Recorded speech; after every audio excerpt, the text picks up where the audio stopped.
All right. Shalom. Shalom, guys. I know it's dark in the background. It's really not that dark.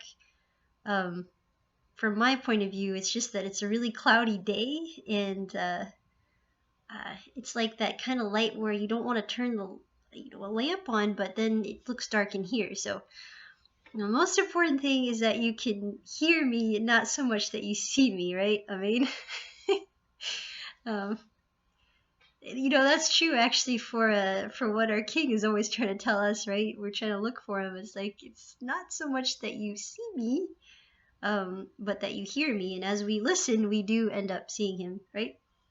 I mean, okay, so I'm just so excited. I'm just so happy, like usual when I'm sharing with you guys. I think, but I just get so excited to share with you guys the things that our king has revealed and taught and shared with me. I love to share with you because sometimes I share things and somebody else is like, yeah, I had the same revelation, or you shared something with me that really got me thinking about something.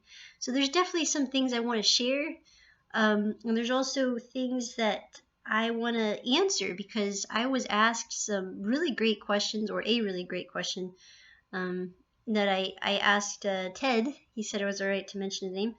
Um, if I could make it into a video, because I was like, yeah, I think other people have want to know this question, would like to, or the answer to this question that you asked me.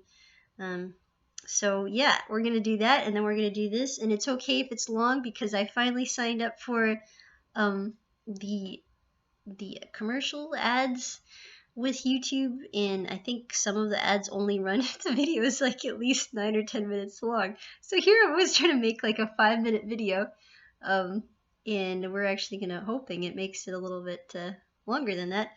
Um, and really, that's not that. There's not really hardly anything that's made from that. Um, but in hopefully reaching out to more people, we have that right with the advertisements on these videos now. Um, but that's what I found out. You see videos about how people make money on YouTube. I think it only really happens if like you've got like tons of people watching your channel. And this is not like that. This is a small channel, um, and I'm so grateful for those of you who watch, who support me. Thank you, bless you, and yeah. So the question, and I'm so excited to share with you some stuff. But the question that was asked to me um, was like, why is it that so many Jewish people don't believe that Yeshua, or in English, Jesus, is the Messiah, the promised one? And that's like a huge, big topic. There's a lot that I could share about that. Like, there's a lot of stuff I could talk about that. And I think most of you that watch my channel might already know the answer to this, but some of you may have had this question. Um, some of you who maybe have come from a church background and are just starting to get familiar with Messianic Judaism. I don't know, but whoever's listening and is curious like Ted, you may already know that in history we have, unfortunately, sadly, the government church which persecuted, tortured, killed the Jewish people, all in the name of the Savior. Okay, obviously that was not the Savior or King who did that, but unfortunately they went under that name. So there's that. There's that in history. A lot of Jewish people put anything that has to do with Christianity then, and they put that with Jesus or Yeshua as connected to that. Um, they're not open to it because they're thinking, well, this is the same one who started something um, that is what persecuted our own people, not realizing that it wasn't Yeshua himself. In fact, Yeshua was living a very Jewish life. At all of his teachings, they're not just from the Torah, they're also things from other writings come out in Yeshua's teachings. So he was definitely living a Jewish life, taught as a Jewish man, as a rabbi, and was esteemed by the Jewish people. Of course, some of the teachers were obviously was part of God's plan, but were trying to find fault in Yeshua because they saw that he was taking away from their own system, right, of legality, and it wasn't, and it wasn't that Yshua was trying to take away these laws, because the Torah itself points to our King, but rather he expanded on what they really meant and what they were really all about. Don't just love your neighbor, also love your enemy, and love them as yourself. Love God, love your neighbor, love your enemy, love them as yourself. So there's that. There's like that connection with Yshua and the government church in history. There's also the understanding that the real Messiah, when he comes, he's supposed to bring world peace. And there's that misunderstanding that, when Yshua came, he didn't bring world peace, so therefore he's not the real Messiah. Not taking into account that, and I wish I had my Bible open to it right now, I apologize, but I do know I've read scripture that it actually says in the Hebrew that God says return. There's the word return in there.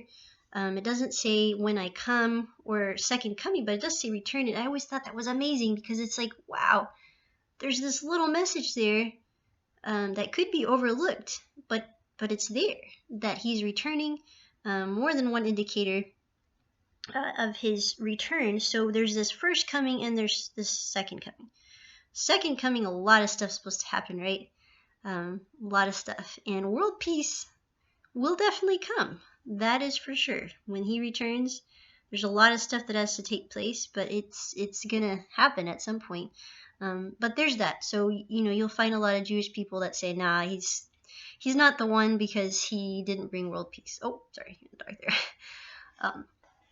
And the interesting thing is that spiritually speaking, of course, Yshua offered this salvation, which brings peace to the heart.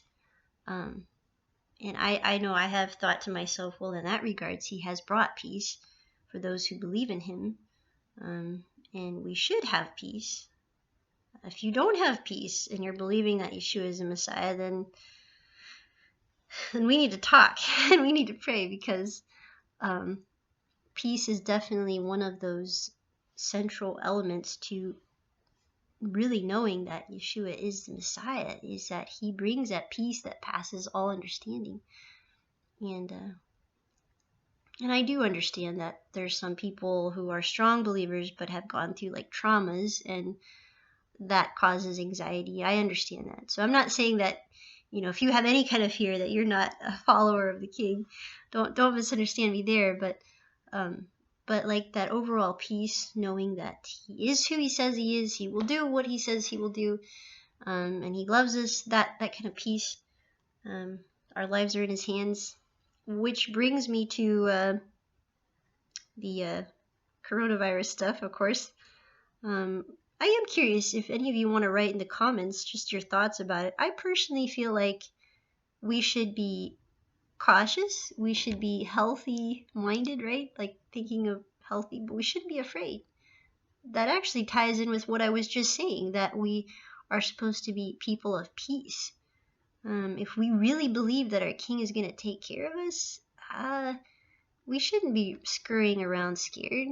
We're supposed to be strong warriors that are warriors because we hold peace, right? Yeah. So with this stuff that's been going on, though, it's just kind of crazy and surreal, really. I know a lot of people are saying that, and it probably sounds redundant, but I am expressing the fact that I am just in shock. You go to the store and you can't find any more toilet paper, and it's like, whoa, what happened? I myself was not one of those people that stacked up on stuff, so not. It's kind of funny. I think some people were stacking up just because other people were, and it's like those other people were not being kind and considerate. So it's like, even if a certain family wasn't afraid, they wanted to stack up for the great, because of the people who are not being kind and sharing. This is a time to be kind, that's for sure.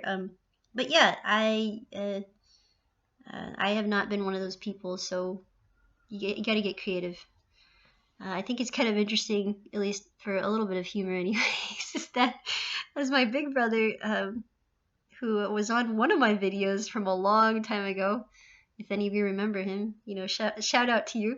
but he lives out there in the state of Washington. So that was one of the hot spots, and so he was saying that there's a shortage. There's no, you can't find. It's wiped out the toilet paper and the creamy peanut butter.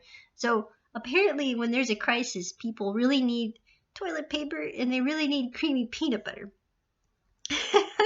I'm so sorry for those of you who really love your creamy peanut butter and you don't like crunchy peanut butter and you're forced to have the crunchy kind because the creamy one's gone. Sorry about that, right? I myself like crunchy peanut butter the best, but I guess creamy peanut butter could be nice for certain dishes, certain cookies that you make, right? But anyways, that's just kind of interesting to me. Creamy peanut butter. It wasn't like, um, cans of soup or, potato soup or chicken soup. It was creamy peanut butter. It's just so funny to me. Anyways, we're getting off here, but it does tie. The coronavirus stuff ties in with what I was going to share. So yeah, we're supposed to be people of peace. We're not supposed to be afraid. We have fear when we're like, no, we're not ready. And so the bottom line is, and I was reminded of this yesterday, is we just have to be ready for when our King returns. It's as simple as that. And that is our heart. That is our heart. To love one another. This is like the time to really show love. But here's some interesting things I'm going to share with you that I think you'll find really interesting. And I hope I answered your question, Ted. I could have gone farther and deeper into that, but I didn't. Maybe I'll share more in a second video because there's just so much I want to share today. But if you are familiar, yes, with what's happening, I did a little research. So, I think everyone is researching, Googling coronavirus, what to do, how to prepare, symptoms, and all that. I didn't do that. Really, what I did is I wanted to know how this thing got started. That was what I wanted to know. How did coronavirus stuff, how did it even get started? What started in the first place? That was what I started to research. And I was amazed to find out something very interesting. And of course, it's not absolute, but there is a fair amount of evidence to share that this virus started as a result of this animal that the meat of it is highly prized in China. And I might be saying the name of this animal wrong, forgive me, but I believe it's called a pangolin, something like that. You can look it up, research it. And this animal's meat is prized, yes. By the biblical standards, by God's standards, this animal is not a clean animal, okay? And for those of you who are like, what is she talking about when she says clean? Not clean, not kosher, is that Hashem put this beautiful list of creatures in the Bible that are considered clean and those that are considered unclean. And basically, these are rules of love, okay? I don't understand when so many times in so many churches, there's like this, we don't have to follow those things anymore. We don't, all that is done away with now. It's like, what? These things are for our benefit, for our own livelihood, to keep us alive. And especially for the culture and the time, then you can imagine, at that time, people didn't know what we know about cleanliness and, keeping bacteria, about things that we keep clean. Cleaning methods were different. So maybe one could argue that what was considered unclean then could be considered clean now. But I would like to personally stick with whatever God said that was written by the hand of Moses, right? Because this is in the 5 books of Moses in the Torah. I'd like to take that to heart, because even if we do have new methods of cleaning stuff and preparing stuff, if God said this is what's clean and this is what's not clean, I'd really like to know what that is, right? I'd really like to know, personally, okay?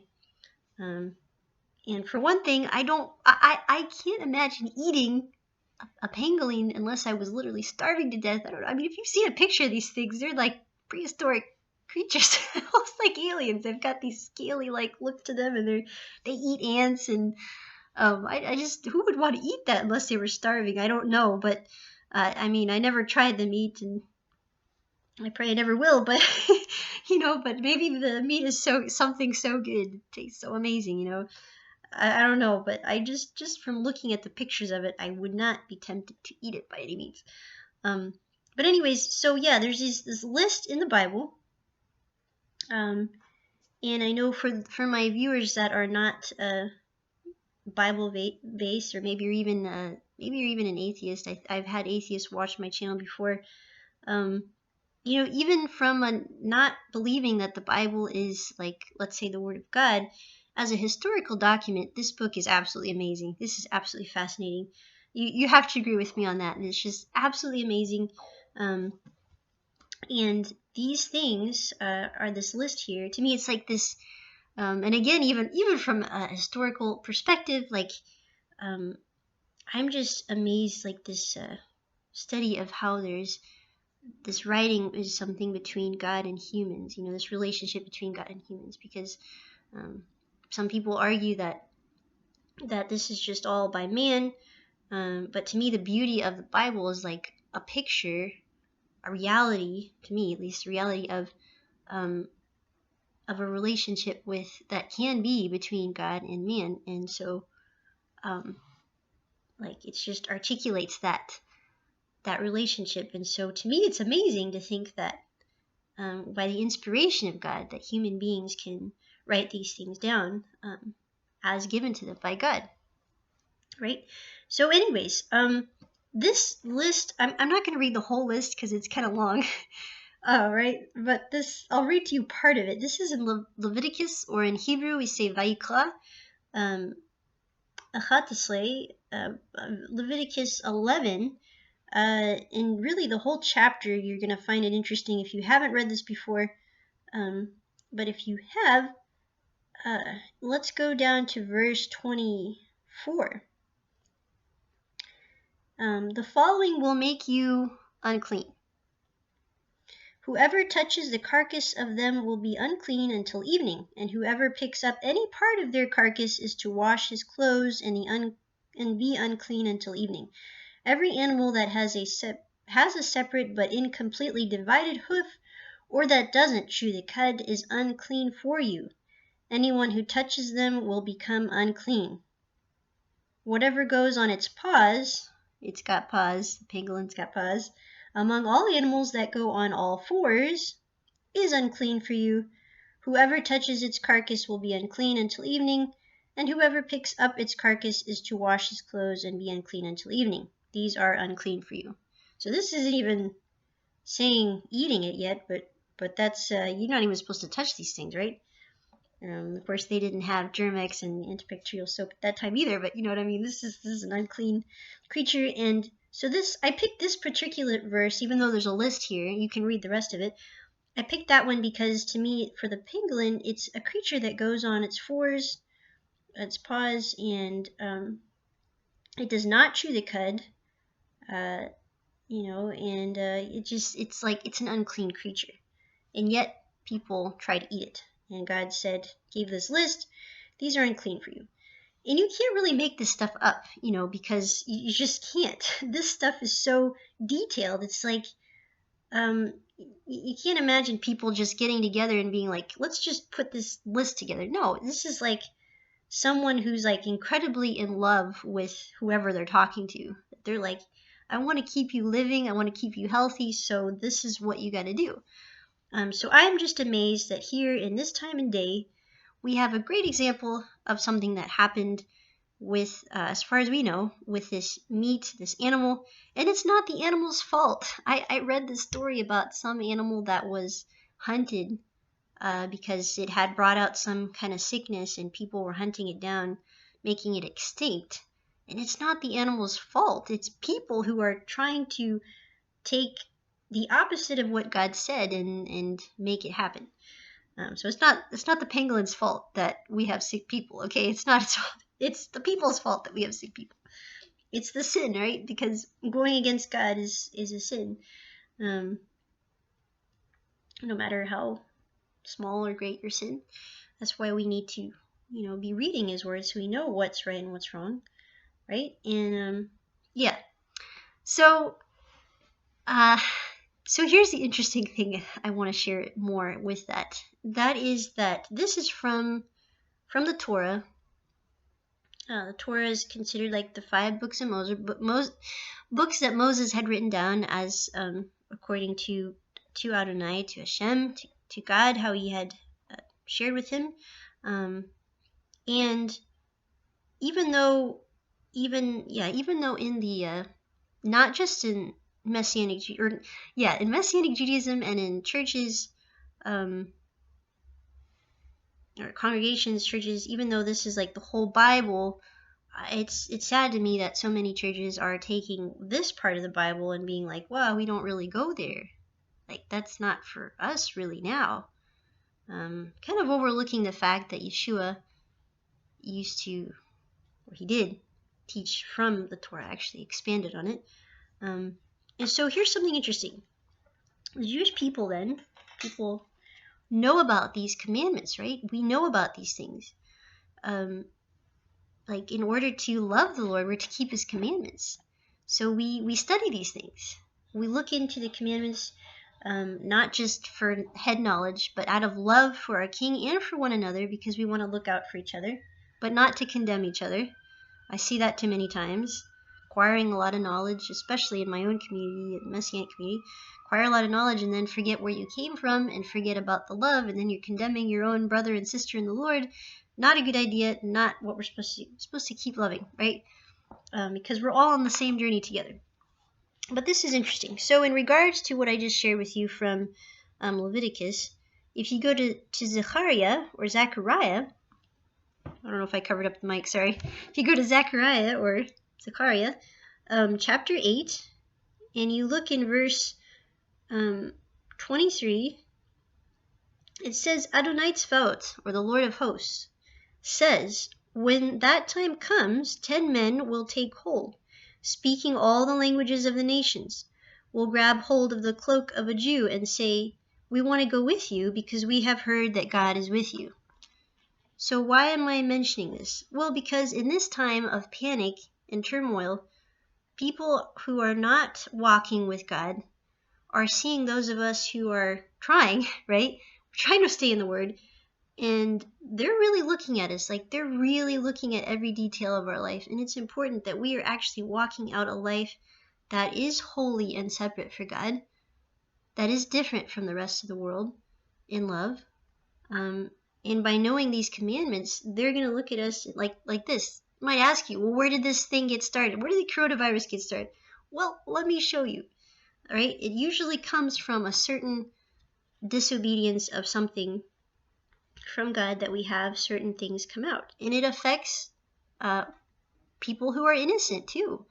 It's one of those things that happens because we are all humanity and we're all in this journey of life together. So when one or two or three, however many fall, it affects all of us. Might want to chew on that for a while, because that isn't just in regards to this virus, that's in regards to everything we do. Whatever we do impacts the people around us. It really does. And so in the last days, and I'm not saying these are the last days, even if they are, we're supposed to be ready all the time, right? But in the last days, people are gonna be looking to us for understanding, because they see that God is with us. And so part of seeing that God is with us is that joy and that peace and that knowing of his word, right? His spirit. And I will tell you, I'll go one bit further here. It talks about the cloak of a Jew. At least this is an English translation. I actually wish I had my Hebrew Bible with me over here. But I know there's been times where you can interpret cloak or covering like a talit, right? And I did a study or a video, I think like 4, maybe 5 years ago, maybe longer, about the significance of the hem of the garment of the talit, what it means, a deeper meaning to it than what is often understood. So when it talks about them grabbing the cloak, the covering of a Jewish person, it's like, wow, it's it hits your heart so deeply when you understand and grasp even more what that really is. There's just so much here. So much. But yeah, in the last days. So these are the times, right? These are the times, and it's an opportunity to share the love of our King, to share Yshua. Because the nations will come to God's people and they will ask, how do we live? How do we cope with this time? What do we do? What are we supposed to do? I know I've thought a lot about lately a verse in Isaiah, I believe it is. Again, I'm sorry, another verse that I know, but I don't know the reference to. But it says something about the righteous are taken and no one gives a thought. I'm paraphrasing. I don't have it perfectly memorized. But it's a verse about how God is protecting them for what is to come. So I think about it a lot because some of the most godly people that I have known in my life have been taken, like before a ripe old age, and including my mother. And I think to myself, how interesting that they're missing out on this, and that's a good thing, right? Because there's like a lot of panic. Not that they themselves would be panicking, but a lot of turmoil, and they're missing out on it, and it's like a good thing, It's good to be alive too, don't get me wrong, but I hope you understand what I'm trying to say. It's like, because a lot of people ask, well, why did this wonderful person get taken, already? And when I look at that scripture, it gives me a little bit of an understanding. Well, it's like God's own protection, because they never had to see the future turmoil and the things to come. But again, I don't know when the last days are. And our focus shouldn't be on when is the last day. When is it? Is it now? It should be, are you ready now? Are you ready for him to come now? Because even if he doesn't come, our King doesn't return in our lifetime, all the days of our life we are supposed to be trying to be prepared for his return. Amen. Okay, so this video is now almost half an hour long, just about as long as the last one that I did with talking. I'm going to stop here. And I love you guys. I don't know what will happen internet-wise. I don't have internet at my place right now for my laptop, and it's really, really slow on my phone. So basically, I'm not able to upload this until I have a fair amount of internet connection, and I don't know when that will be since everything is shut down, it seems like. But I just pray that you are comforted and reminded that whatever happens, our King is with us. Again, even if something happened to all of our modern technology and I wasn't able to share anything with you guys after this, stay strong in your faith. Know that our King is with you and he won't leave you. It doesn't matter how bad things could be or look. It's important that we keep that sanity in the midst of the insanity, believing and knowing that he'll never leave us. He'll never leave you. I mean, so yeah, whenever I post this, I don't know, but just in case, Shabbat Shalom, maybe even Happy Passover, I don't know, Chag Sameach, whenever, I just don't know how things will go. So I love you guys. I love all of you so much, and feel free to comment whatever. It really doesn't have to be what I mentioned earlier, and things that we should be praying about, right? Too, or whatever, or send me an email. I got the email address I always put below, and my music stuff and book stuff and all that. So yes, I love you guys. I know I said that already. I do. I really love you guys. Shalom, shalom, shalom.